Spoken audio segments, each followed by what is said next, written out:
नमस्कार दोस्तों। आइए आज हम बात करते हैं आलस्य पर। देखिए, आलस्य को यदि व्यक्ति छोड़ दे तो आसमान की बुलंदियों को आराम से छू सकता है। वही हम बात करेंगे आज।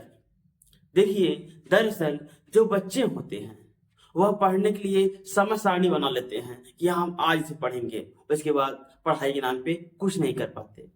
देखिए, आज हम बात करेंगे आलस्य को किस तरीके से हम अपने से दूर भगा सकते हैं। आइए बात करते हैं। देखिए, अगर हम मोबाइल में अलार्म सेट करके अपने से दूर रख देंगे, यदि हम मोबाइल में अलार्म सेट करके अपने से दूर रख देंगे तो हम लोग सुबह जल्दी उठ जाएंगे। कैसे? क्योंकि जब हमारे सर के पास मोबाइल रखी रहती है तो क्या होता है कि अलार्म जब बजता है तो हम बंद कर देते हैं। वही यदि हम अलार्म को अपने से यानी अगर मोबाइल में अलार्म सेट करके अपने से दूर रख देंगे तो आप उठेंगे, उठ करके तब वहां मोबाइल के पास जाएंगे, तब मोबाइल लेकर के उसको बंद करेंगे। ऐसे में आप उठ जाएंगे और आप जो है आराम से पढ़ सकते हो और याद कर सकते हो। उसके बाद की बात क्या है? देखिए, जब भी आप पढ़ाई करें तब कभी भी बिस्तर पर लेट करके नहीं पढ़िएगा।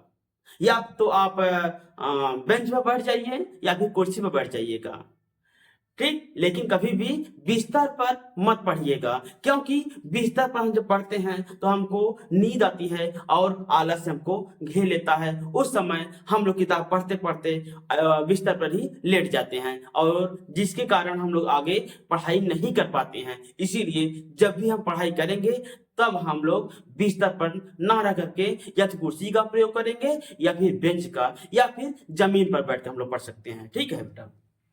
उसके बाद क्या है? देखिए, 2 घंटे पर देखिए, यदि आप पढ़ाई कर रहे होते हैं उस समय कम से कम आप लोग 2 घंटे के बाद अंतराल जरूर लें।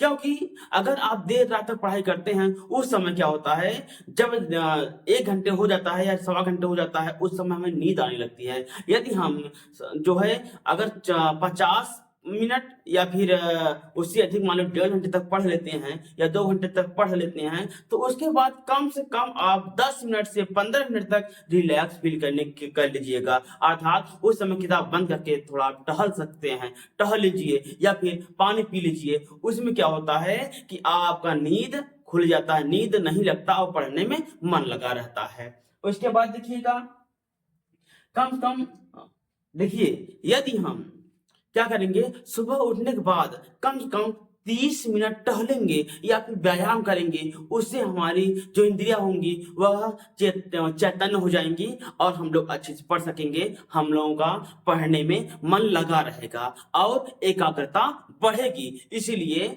हम जब सोकर उठेंगे तो व्यायाम जरूर करेंगे।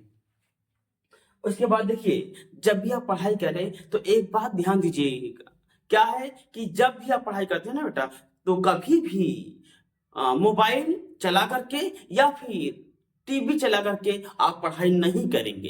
क्योंकि आप उस समय पढ़ाई नहीं कर पाएंगे या फिर कुछ लिखना चाहते हैं आप लिख नहीं पाएंगे। तो आप जो है मोबाइल और टीवी से दूर रहें ताकि आप पढ़ाई कर सकें। उसके बाद